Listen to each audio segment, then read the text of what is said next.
¿Qué tal? Espero estés teniendo un excelente día o lo vayas a tener. Yo me llamo Román Pérez y hoy tendremos una pequeña introducción a los catalizadores. Entonces, este sería el contenido del día. Para empezar, un catalizador es una sustancia que afecta la velocidad de una reacción, pero al final del proceso permanece sin cambio.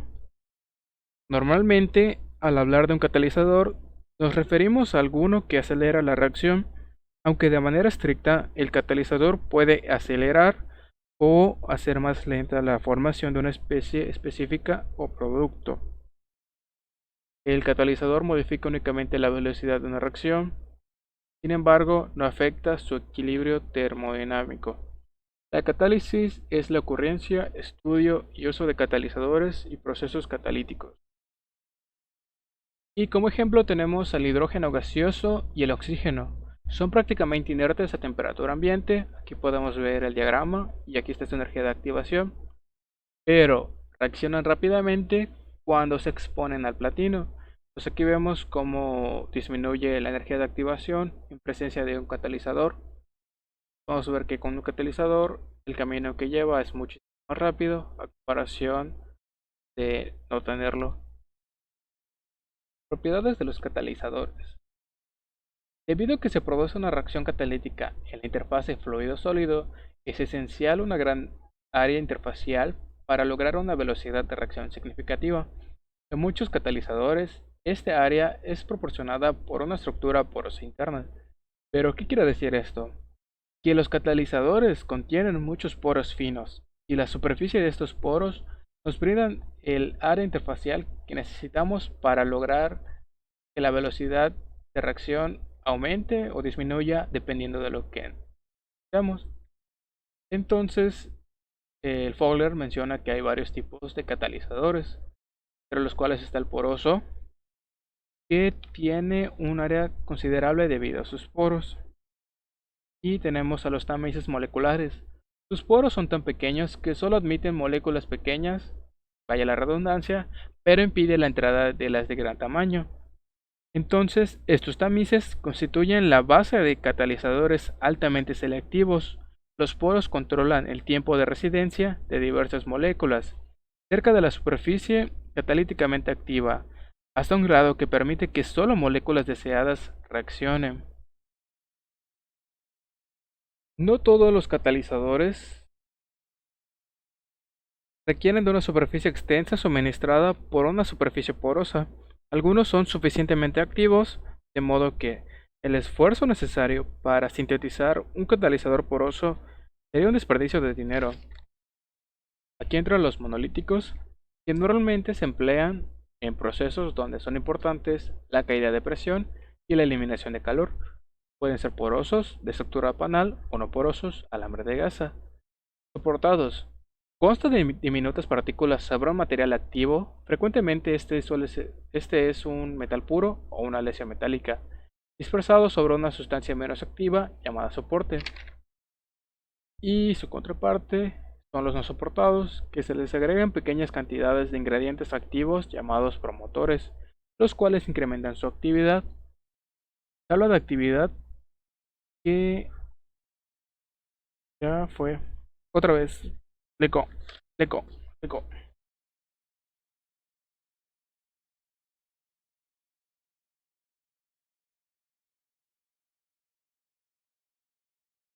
Ahí va. Uno, dos, tres.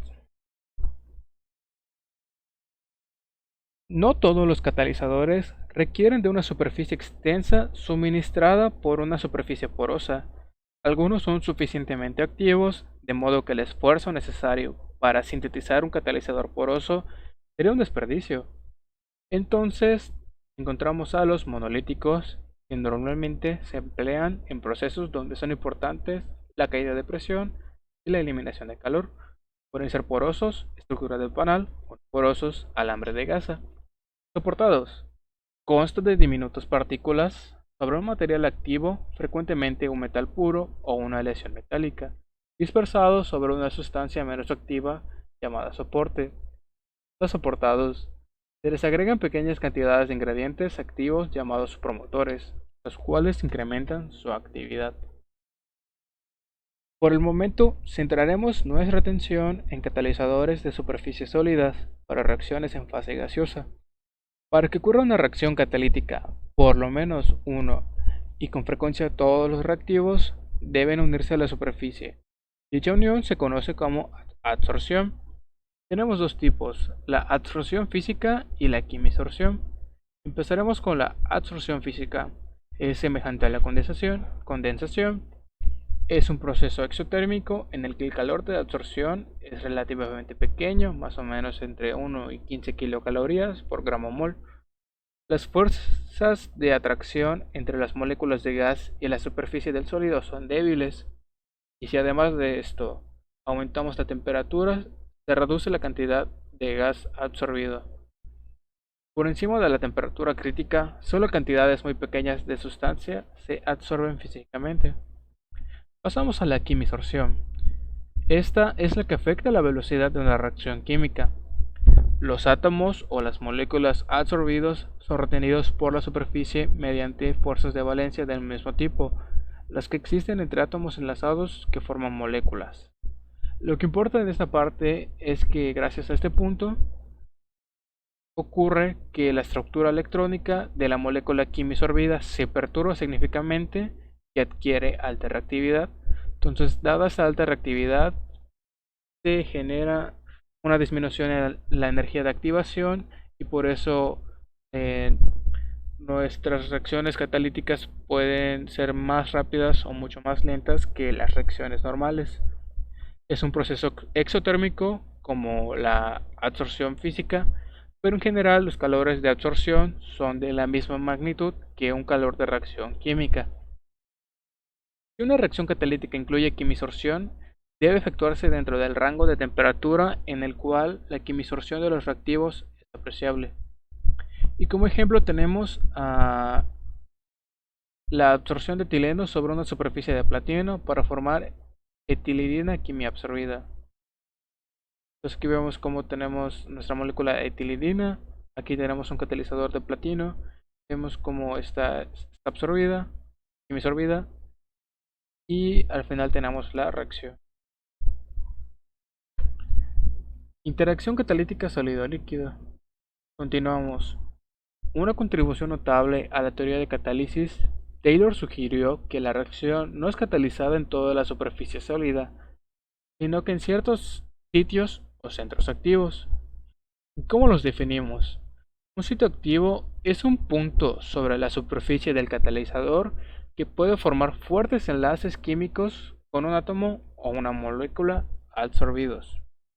Ahora bien, por último, pero no menos importante, está la clasificación de los catalizadores. Una forma común de clasificarlos es en términos del tipo de reacción que catalizan. Entonces tenemos aquí una pequeña tabla de tipos de reacción y catalizadores representativos. Entonces, si desean copiarla, pueden pausar el video, porque nos vamos a un ejemplo.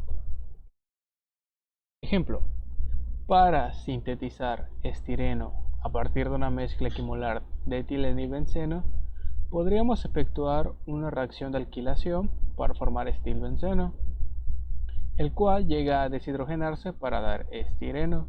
Se requiere tanto un catalizador de alquilación como un catalizador de deshidrogenación. Entonces es importante que copiemos alquilación, deshidrogenación. Para la alquilación podemos usar cualquiera de esos tres catalizadores, y para la deshidrogenación cualquiera de estos cuatro. Y de hecho podemos observar que aquí usan el cloruro de aluminio, níquel. Y esto sería todo por hoy. Gracias por su atención. Tengo que trabajar en mi thanks for watching. Sí. Tengo que trabajar en